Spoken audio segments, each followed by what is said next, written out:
कैसे हैं दोस्तों। आज के सेशन में हम फाइनेंशियल स्टेटमेंट के बारे में समझेंगे। तो बेसिकली फाइनेंशियल स्टेटमेंट्स कौन कौन से हैं? तो trading account, profit and loss account and balance sheet. तो what is the difference between financial statements, जो profit and loss account and balance sheet है, दोनों में अंतर क्या है वो सेशन के बाद अच्छे से बता पाएंगे। आज के सेशन में हम ट्रेडिंग और प्रॉफिट एंड लॉस अकाउंट कैसे बनाते हैं उसके बारे में समझेंगे। तो profit and loss account is a statement that shows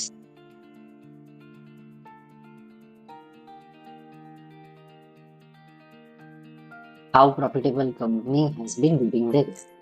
तो ये जो अकाउंट है ये अपन को कंपनी प्रॉफिटेबल है या लॉस मेकिंग है वो पूरे साल में दिखाता है या कोई पर्टिकुलर टाइम फ्रेम में दिखाता है। It mainly focuses on company's income and expenses. तो ये जो है ये कंपनी के इनकम एंड एक्सपेंसेस पे फोकस करता है। कौन सा account? Profit and loss account. तो you may choose to see this report for any given period. मतलब मैंने जब स्टार्टिंग में बताया कि साल के लिए, पर वो जो है वो स्पेसिफिक पीरियड के लिए होता है। आप वो week, month, quarter, half year, year, जो भी आपको सही लगे उसके हिसाब से प्रॉफिट एंड लॉस अकाउंट जो है वो देख सकते हैं। पर ये जो होता है वो पीरियड के लिए होता है, जबकि बैलेंस शीट होता है वो होता है अपना पॉइंट इन टाइम, आज के दिन जो ये टाइम पे बैलेंस शीट ये था। तो वो अंतर है profit and loss and balance sheet का। बट आज हम प्रॉफिट एंड लॉस अकाउंट क्या है उसके बारे में देखेंगे। तो जो reporting of profitability involves two things. क्या कौन सी दो चीजें अपन को मतलब वो इन्वॉल्व होती है? तो amount that has earn means revenue, जो हमने कमाया है, and the expenses which are incurred to earn the revenue. जो ये प्रोसेस है अपना रेवेन्यू जनरेट करने का, उसमें कौन कौन से खर्चे हुए हैं उसको एक्सपेंसेस बोलते हैं। As you will see next, the term revenue is not same as receipts. यहाँ पर आगे चल के हम देखेंगे कि अपनी जो पैसे अकाउंट में आते हैं that is not equal to revenue, and say as a same the expense involves more than just paying bills. Expenses other than paying bills और भी एक्सपेंसेस होंगे, उसके टाइप्स होंगे, वो भी हम देखेंगे। बट द बेसिक टाइप्स कौन कौन से? रेवेन्यू रिसीट से आती है और एक्सपेंसेस जो होते हैं वो पेइंग बिल्स से होते हैं। तो रिप्रेजेंटेशन ऑफ ट्रेडिंग अकाउंट। तो a profit and loss statement provide information on operation of the enterprises। ये जो अकाउंट है प्रॉफिट एंड लॉस या ट्रेडिंग अकाउंट जो है वो इंफॉर्मेशन कौन कौन सी चीजों की देता है? उनके प्रॉफिटेबिलिटी की देता है। और this include revenue and the various expenses incurred during the stated period. We will cover each of this going forward. तो यहाँ पर जो है ये रिप्रेजेंटेशन है trading and profit and loss account का। तो एक्सपेंसेस हम लेफ्ट हैंड साइड लेते हैं डीआर, इनकम लेते हैं राइट हैंड साइड।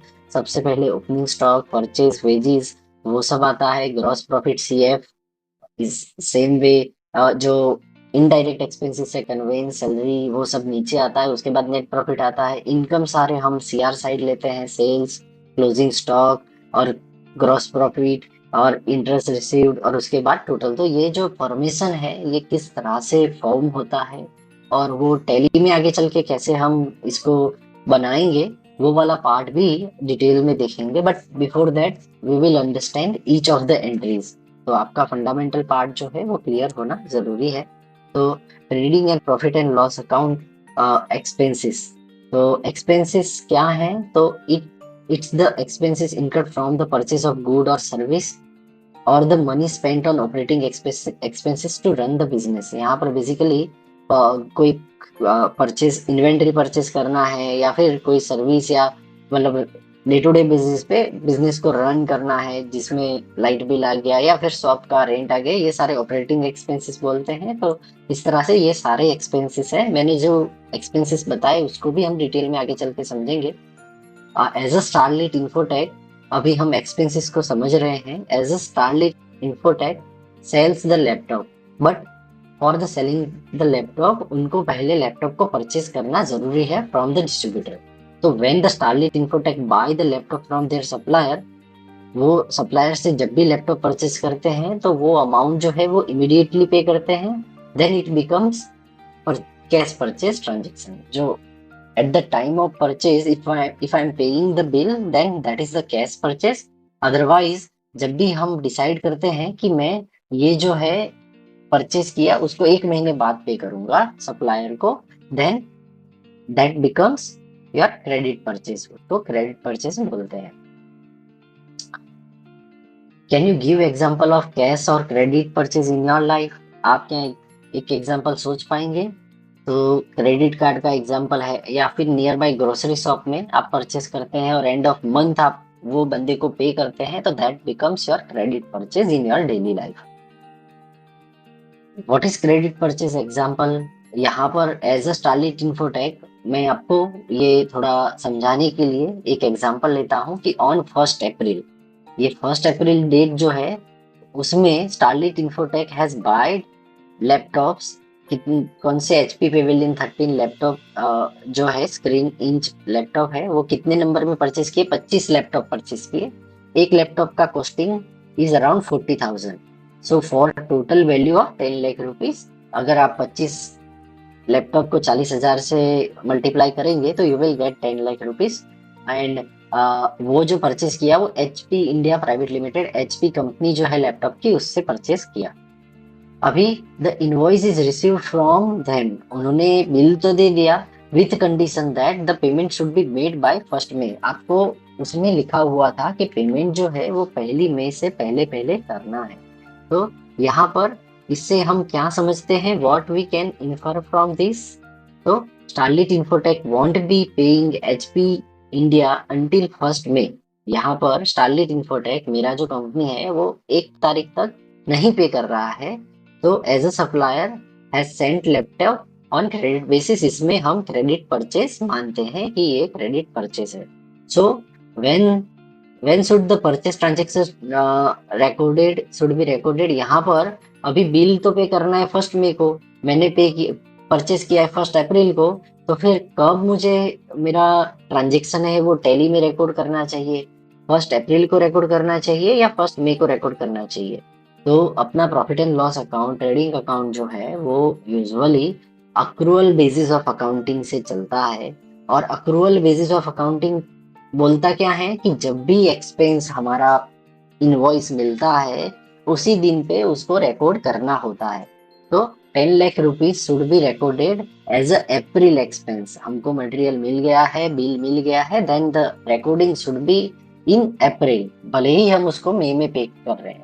तो since that when the purchase of goods take place, वो ये अक्रूअल बेसिस ऑफ अकाउंटिंग क्या बोलता है कि परचेज ऑफ गुड्स जब भी जो भी डेट पे आते हैं वही डेट पे एक्सपेंस बुक किए जाते हैं। Further to keep track record of amount payable to HP India, you will record the purchase against HP India instead of cash. यहाँ पर हम क्या करेंगे, ट्रांजेक्शन्स जो है उसको डबल एंट्री सिस्टम में रिकॉर्ड करने में हम कैश से परचेस किया है या वैसा परचेस किया है वैसा नहीं लिखेंगे, एक बाजू HP इंडिया का अकाउंट आएगा टिल यू पे फुल मनी जो है अपना 10 लाख। तो ये जो है रिकॉर्डिंग कैसे होगा ये पर्टिकुलर ट्रांजेक्शन का, क्रेडिट परचेस का? तो this is how trading account looks like after the purchase of 25 laptops. So purchases would be on left hand side, जो एक्सपेंसेस है वो लेफ्ट हैंड साइड होगा, इनकम जो है वो राइट हैंड साइड होगा। तो यहाँ पर अभी कोई इनकम नहीं है, यहाँ पर ओनली एक्सपेंसेस है, तो परचेज यहाँ पर आएगा और 10 लाख रुपीज आएगा। तो what about the wages, salary and the conveyance expenses which Starlit Infotech would incur? तो यहाँ पर now this expenses get classified into direct and indirect expenses. यहाँ पर direct expenses impact your trading account and indirect expenses impact your profit and loss account. हमने को ये चीज समझना बहुत जरूरी है कि डायरेक्ट एक्सपेंसेस जो है वो अपना ट्रेडिंग अकाउंट को इम्पैक्ट करते हैं, whereas indirect expenses impact your profit and loss account. तो एक्सपेंसेस जो है उसको किसको बोलते हैं? Let's say for example starlit infotech जो है वो ट्रांसपोर्टेशन चार्जेस पे करता है 2500 रुपीज का to the suppliers for delivering goods to your location. अपने लोकेशन पर गुड भेजने के लिए वो transportation charges HP India private limited को पे करता है, तो that is expenses, money spent on expense incurred for your purchases. यहाँ पर अपने परचेज के लिए जो एक्सपेंस किया है उसको एक्सपेंसेस बोलते हैं। How will the transportation charge impact your trading और नेट प्रॉफिट और loss account after this transactions? तो as it is a direct expense, transportation charge जो है वो डायरेक्ट एक्सपेंस है, तो it will be shown on the top part before deriving gross profit, जो है ट्रेडिंग अकाउंट। यहाँ पर जो ग्रॉस प्रॉफिट है उससे पहले डायरेक्ट एक्सपेंसेस आएंगे, तो ट्रांसपोर्टेशन चार्ज जो है वो 2500 रुपीज का यहाँ पर हमने डाला है। तो अभी तक का जो एंट्रीज आया वो परचेज 10 लाख का आया, ट्रांसपोर्टेशन चार्ज आया, टोटल आया, तो ग्रॉस प्रॉफिट जो है यहाँ तक ट्रेडिंग अकाउंट है।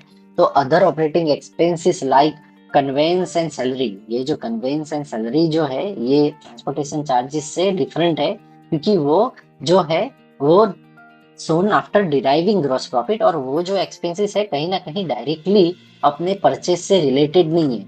जो अपना सैलरी अकाउंट है, किसी अपने जो एम्प्लॉय है उसको सैलरी देना है, तो that is not related to purchase which are indirect expenses and hence the bottom part, ये जो है वो नीचे आते हैं after deriving gross profit and is called profit and loss account. ये टोटल बैलेंस जो रिपोर्ट बना, ये बैलेंस वाला, उसको प्रॉफिट एंड लॉस अकाउंट बोलते हैं, जबकि टॉप टॉप टॉप लाइन जो है उसको trading account. Trading and profit and loss account revenues, अभी हम रेवेन्यूज, अभी तक एक्सपेंसेस वाला पार्ट देखा, लेट्स सी द रेवेन्यू। तो what is revenue? It is the income generated from the sales of the good और सर्विसेज। यहाँ पर मान लो कोई सर्विस या मटेरियल कभी अपने कस्टमर को बेचते हैं तो रेवेन्यू जनरेट होता है। And the main revenue for Starlit Infotech is money earn from selling the laptop, वो जो लैपटॉप सेलिंग के बिजनेस में है। तो when the Starlit Infotech sells the laptop to their clients, the client may pay the amount immediately, जैसे हमने अभी देखा था कि खरीदते टाइम ही पैसा दे दे तो that becomes cash cell. Otherwise जब कस्टमर थोड़ा टाइम मांगता है और पेमेंट में भी based on time limit given by starlit infotech, तो दैट बिकम्स क्रेडिट सेल्स। जहां पर 15 दिन का क्रेडिट देते हैं, मंथ का क्रेडिट देते हैं, that becomes credit sales. Let's understand this with the help of illustration. हम यहाँ पर एक एग्जांपल के जरिए ये चीज को डिटेल में समझेंगे। तो credit sales example, if Starlit Infotech deliver 25 laptop each 45,000 in April for 11,25,000 to beta Traders. जब भी ये जो स्टारलिट इन्फोटेक है अपना ये कस्टमर बीटा ट्रेडर्स उसके पास आया तो 25 के 25 लैपटॉप 45,000 में बेच दिए, तो ये 11,25,000 जो है वो रेवेन्यू जनरेट हुआ। एंड ये रेवेन्यू जनरेट हुआ वो टाइम पे उन्होंने इनवॉइस दिया, और इनवॉइस जो था उसमें कंडीशन थी कि that they need to, beta traders need to pay this amount by 1 May, 1 मई से पहले ये अमाउंट को पे करना है। So technically you have earn 11,25,000 in April. तो so when will this sale be recorded by Starlit Infotech? April or 1st May, since 1st May is the time when the beta traders would pay the amount। तो ये जो particular transaction जो है वो record होगा अप्रैल में, क्योंकि accrual basis of accounting बोलता है कि जब मटेरियल कस्टमर को दे दिया, बिल कस्टमर को दे दिया, at that time you need to record the transaction. तो यहाँ पर क्रेडिट सेल्स इसे बोलते हैं। और क्रेडिट परचेज जिस तरह से होता है सिमिलर वे में जो है क्रेडिट सेल को भी रिकॉर्ड रेवेन्यू जो है उसको रिकॉर्ड अप्रैल में ही करना है।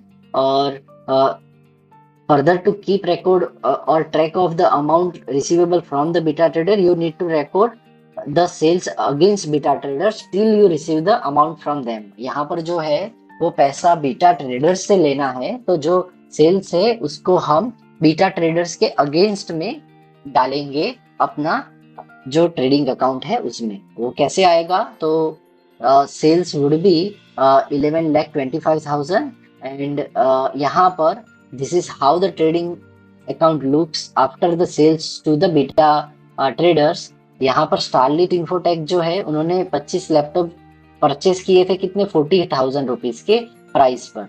तो उसका टोटल हुआ था 10 लाख रुपए, जिसमें हम अभी ट्रांसपोर्टेशन चार्ज जो हमने लिए थे वो we are just neglecting for the simplicity. And जब सेलिंग किया तब 25 लैपटॉप जो है 45,000 में बेचे, तो अमाउंट का टोटल होता है 11,25,000। So by selling 25 laptops he has earn 5,000 profit for each laptop. तो 25 लैपटॉप के 5,000 से जोड़े तो प्रॉफिट जो अर्न हुआ वो 1,25,000 का हुआ। तो ग्रॉस प्रॉफिट जो आया उसको क्या बोलेंगे, यहाँ पर परचेस से माइनस सेल्स माइनस परचेस करेंगे तो ग्रॉस प्रॉफिट अपन को मिल जाएगा 1,25,000 का। तो टोटल यहाँ पर इस तरह से रिकॉर्ड होगा और ग्रॉस प्रॉफिट बीएफ जो है वो 1,25,000 का अपन को मिल जाएगा। This is the trading account entries. इस तरह से ट्रेडिंग अकाउंट अपना बनता है ग्रॉस प्रॉफिट तक का, यहाँ तक का ग्रॉस प्रॉफिट तक का। सो इनडायरेक्ट एक्सपेंसेस एंड इनकम्स। तो अभी तक हमने डायरेक्ट एक्सपेंसेस देखा, तो let's see indirect expenses and income वो कैसे होता है। So let's say you have incurred conveyance expense of 5,000 and salary paid to the employee is 15,000. Also you have received interest income or interest amount of 30,000. So how it will impact your profit and loss account। यहाँ पर indirect expenses है वो किस तरह से आपके profit and loss account को impact करेंगे वो देखते हैं। Here interest received become your indirect income। आपको जो interest मिला है वो आपका इनडायरेक्ट इनकम आएगा, as it is not related to trading, hence it is shown after the deriving gross profit. ये जो ट्रेडिंग अकाउंट जो खत्म होता है उसके बाद इनडायरेक्ट एक्सपेंसेस एंड इनकम दिखाते हैं, तो वो ग्रॉस प्रॉफिट के बाद आएगा। Once your indirect expenses and income gets recorded, the balance amount is represented as net profit. Last में आएगा नेट प्रॉफिट जो कंपनी ने कमाया है, and which gets carried forward to the balance sheet report, जो है लास्ट में balance sheet report में वो जाता है। तो we will check this all the details going forward, but for this session अपना प्रॉफिट एंड लॉस अकाउंट हम देखने वाले हैं। तो trading and profit and loss account जो है उस वो यहाँ पर है पूरा का पूरा, जिसमें इनडायरेक्ट एक्सपेंसेस एंड इनकम कहाँ पर आएंगे। तो ये जो येलो मार्क्ड और ग्रीन मार्क्ड है वो indirect expenses and indirect income है। तो यहाँ पर ग्रॉस प्रॉफिट जो है उसके बाद कन्वेंस एंड सैलरी का एक्सपेंस हम रिकॉर्ड करेंगे, जबकि इंटरेस्ट जो है वो भी इस साइड इनडायरेक्ट में आएगा, और इन दोनों का टोटल जो है वो मिला के नेट प्रॉफिट जो है वो हम डिराइव करते हैं। यहाँ पर जो है टोटल नेट प्रॉफिट जो है वो बनता है 1,35,000 का।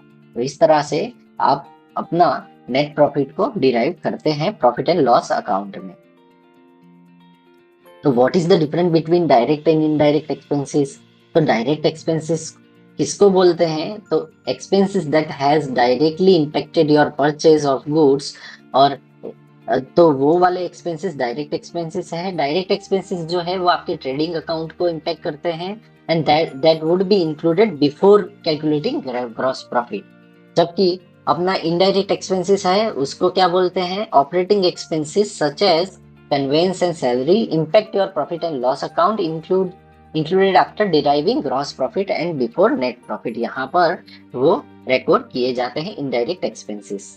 तो रिकैप करते हैं अभी तक हमने क्या सीखा। तो expenses are shown on the left side of the statement and income is shown right side of the statement. जैसे हम बैलेंस शीट बनाते हैं तो परचेज और sales can be in cash और क्रेडिट। ऐसा नहीं है कि मतलब वो एक ही हो, वो कैश में भी हो सकता है, क्रेडिट में भी हो सकता है। Trading account shows what is the gross profit earn after considering purchase expense on purchase and sales, जबकि profit and loss account will show the net profit earned after considering indirect expenses and indirect income. Trading account क्या करेगा, direct expenses and direct income consider करेगा, whereas profit and loss account सब कुछ consider करके last में net profit लाके अपन को देगा। As all transactions have impact in on your cash और bank balance, it will also effect Starlit Infotech bank balance sheet. तो the profit and loss account does not report cash coming in, rather it reports the revenue earned by company during the period, expenses incurred by company during the period। यहाँ पर वो report cash नहीं करता है but वो revenue और expenses को record करता है। So difference at the trading account level is referred at as a top line and labelled as gross profit, or gross loss, and difference at the profit and loss account referred as a bottom line, and it is labeled either net profit or net loss. तो यहाँ पर starlit infotech का profit and loss account for year ended 31 मार्च 2018 को देखे तो purchase हुआ 10 लाख का, sales हुआ 11,25,000 का, ग्रॉस प्रॉफिट आया 1,25,000। तो टिल हियर जो ये जो अमाउंट है अपना उसको बोलते हैं टॉप लाइन, जिसमें ग्रॉस प्रॉफिट आता है, वेरेज इनडायरेक्ट एक्सपेंसेस जो है कन्वेंस, सैलरी और जो अपना इंटरेस्ट रिसीव, ये सारा आता है इनडायरेक्ट एक्सपेंसेस। एंड उसके बाद जो डिराइव होता है वो नेट प्रॉफिट होता है, और वो जो है वो अपना प्रॉफिट एंड लॉस अकाउंट बोलते हैं। तो ये जो है आज के सेशन में प्रॉफिट एंड लॉस अकाउंट पूरा कैसे बनता है उसके बारे में समझा। आपको ये सेशन के बाद आपको समझ आया होगा कि what is trading and profit and loss statement, revenue and expenses statement भी आप उसको बोल सकते हैं। How the revenue is not equal to receipt, जब क्रेडिट सेल होता है तब वो सेम नहीं होता है। How the expense is not just a payment of bill, वो ये क्वेश्चन मैंने पूछा था कि आउटस्टैंडिंग एक्सपेंसेस जब आते हैं तो वो जो एक्सपेंस है वो पेमेंट ऑफ बिल नहीं होता है।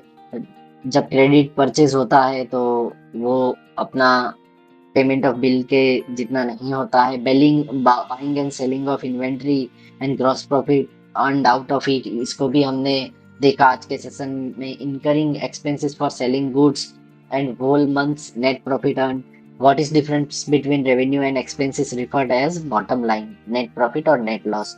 तो ये जो है सेशन में हमने समझा। और सेशन तीसरा जो अपना आएगा, wherein you will understand the purpose of balance sheet।